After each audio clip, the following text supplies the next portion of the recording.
Praise the lord. హల్లెలూయా. ఒక సంవత్సరం ప్రణాళికతో అనుదిన బైబిల్ పఠనం. ఈరోజు 24 ఆగస్టు 2025. ఈ సంవత్సరంలో ఇది 236వ రోజు. ఈరోజు కొరకు ఏర్పాటు చేయబడిన బైబిల్ వాక్య భాగాలు పాత నిబంధన కీర్తనల గ్రంథము 120, 121, 122, 123 అధ్యాయాలు మరియు కొత్త నిబంధన 1 కొరింథీ 6వ అధ్యాయము. మొదటిగా 120వ కీర్తన. నా శ్రమలో నేను యెహోవాకు మొర్రపెట్టితిని, ఆయన నాకు ఉత్తరం ఇచ్చెను.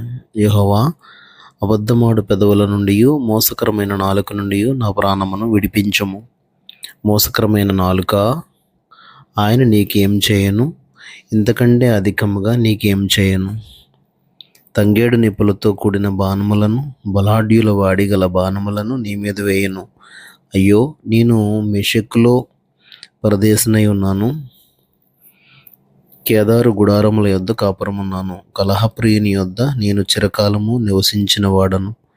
నేను కోరునది సమాధానమే, అయినను మాట నా నోట వచ్చిన తోడని వారు యుద్ధమునకు సిద్ధమగుదురు. 121వ కీర్తన. కొండల తట్టు నా కన్నులెత్తుచున్నాను, నాకు సహాయం ఎక్కడి నుండి వచ్చును?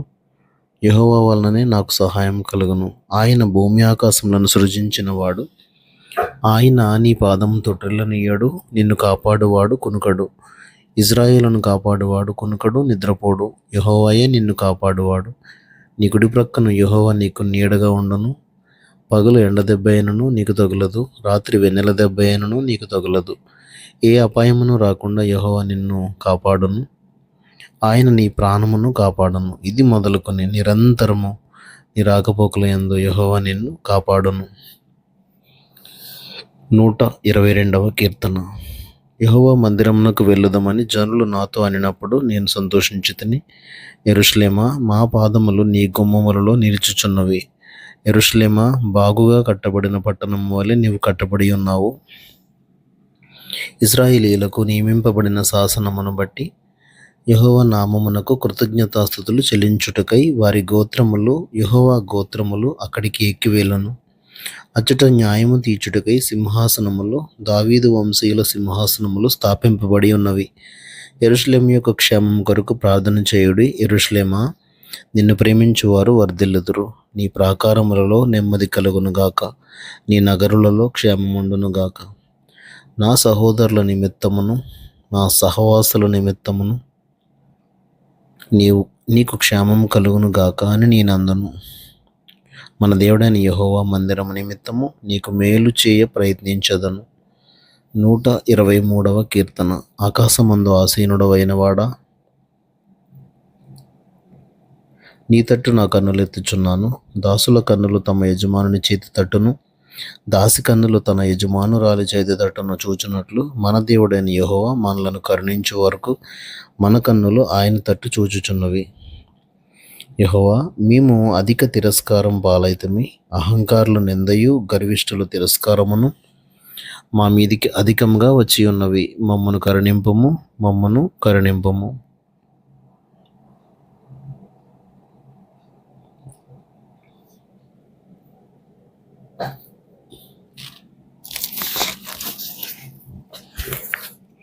క్రొత్త నిబంధన. అపోస్తలుడైన పౌలు కొరింథీయులకు రాసిన మొదటి పత్రిక 6వ అధ్యాయము 20 వచనాలు. మీలో ఒకనికి మరి ఒకని మీద వ్యాజ్యం ఉన్నప్పుడు వాడు పరిశుద్ధుల ఎదుట కాక అనీతిమంతుల ఎదుట వ్యాజ్యమాడుటకు తెగించుచున్నాడా? పరిశుద్ధులు లోకమునకు తీర్పు తీర్చుదురని మీరు ఎరుగరా? మీ వలన లోకమునకు తీర్పు జరగవలసి ఉండగా మిక్కిలి అల్పమైన సంగతులను గూర్చి తీర్పు తీర్చుటకు మీకు యోగ్యత లేదా? మనము దేవదూతలకు తీర్పు తీర్చుదామని ఎరుగరా? ఈ జీవన సంబంధమైన సంగతులను గూర్చి మరి ముఖ్యముగా తీర్పు తీర్చవచ్చును గదా. కాబట్టి ఈ జీవన సంబంధమైన వ్యాజ్యములు మీకు కలిగిన యెడల వాటిని తీర్చుటకు సంఘంలో తృణీకరింపబడిన వారిని కూర్చుండబెట్టుదురా? మీకు సిగ్గు రావాలని చెప్పుచున్నాను. ఏమి, తన సహోదరుల మధ్యను వ్యాజ్యం తీర్చగల బుద్ధిమంతుడు మీలో ఒకడైనను లేడా? అయితే సహోదరుడు సహోదరుని మీద వ్యాజ్యమాడుచున్నాడు, మరి అవిశ్వాసుల ఎదుటనే వ్యాజ్యమాడుచున్నాడు. ఒకని మీద ఒకడు వ్యాజ్యమాడుట మీలో ఇప్పటికే కేవలము లోపము. అంతకంటే అన్యాయం సహించుట మేలు కాదా? దానికంటే మీ సొత్తులను అపహరింపబడనిచ్చుట మేలు కాదా? అయితే మీరే అన్యాయం చేయుచున్నారు, అపహరించుచున్నారు, మీ సహోదరులకే ఇలాగు చేయుచున్నారు. అన్యాయస్తులు దేవుని రాజ్యమునకు వారసులు కానేరని మీకు తెలియదా? మోసపోకుడి. జారులైనను, విగ్రహారాధికులైనను, వ్యభిచారులైనను, ఆడంగితనము గలవారైనను, పురుష సంయోగులైనను, దొంగలైనను, లోబులైనను, త్రాగుబోతులైనను, దూషకులైనను, దోచుకుని వారైనను దేవుని రాజ్యమునకు వారసులు కానేరరు.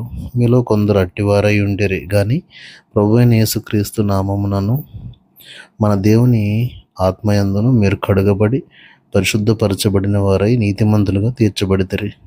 అన్నిటి యందు నాకు స్వాతంత్రం కలదు గాని అన్నీయూ చేయదగినవి కావు. అన్నిటి యందు నాకు స్వాతంత్రం కలదు గాని నేను దేని చేతను లోబర్చుకొనబడనొల్లను. భోజన పదార్థములు కడుపు భోజన పదార్థములకును నియమింపబడి ఉన్నవి. దేవుడు వాటిని నాశనం చేయను. దేహము జారత్వము నిమిత్తం కాదు గాని ప్రభువు నిమిత్తమే. ప్రభువు దేహము నిమిత్తమే. దేవుడు ప్రభువును లేపెను, మనలను కూడా తన శక్తి వలన లేపును. మీ దేహములు క్రీస్తునకు అవయవములై ఉన్నవని మీరు ఎరగరా? నేను క్రీస్తు యొక్క అవయవములను తీసుకుని వేశ్య యొక్క అవయవములుగా చేయుదునా? అది ఎంత మాత్రమును తగదు. వేశ్యతో కలుసుకున్నవాడు దానితో ఏకదేహమై ఉన్నాడని మీరు ఎరగరా? వారిద్దరూ ఏక శరీరమై ఉందురు అని మోషే చెప్పుచున్నాడు కదా. అటువలే ప్రభువుతో కలుసుకున్నవాడు ఆయనతో ఏకాత్మయే ఉన్నాడు. జారత్వమునకు దూరముగా పారిపోవుడి. మనుష్యుడు చేయు ప్రతి పాపమును దేహమునకు వెలుపల ఉన్నది, కానీ జారత్వం చేయువాడు తన సొంత శరీరమునకు హానికరముగా పాపం చేయుచున్నాడు. మీ దేహం దేవుని వలన మీకు అనుగ్రహింపబడి మీలోనున్న పరిశుద్ధాత్మకు ఆలయమై ఉన్నదని మీరు ఎరగరా? మీరు మీ సొత్తు కారు, విలువ పెట్టి కొనబడిన వారు గనుక మీ దేహముతో దేవుని మహిమపరచుడి. దేవుడు తన పరిశుద్ధ వాక్యమును మన వినికిడిలో దీవించునుగాక. ఆమెన్.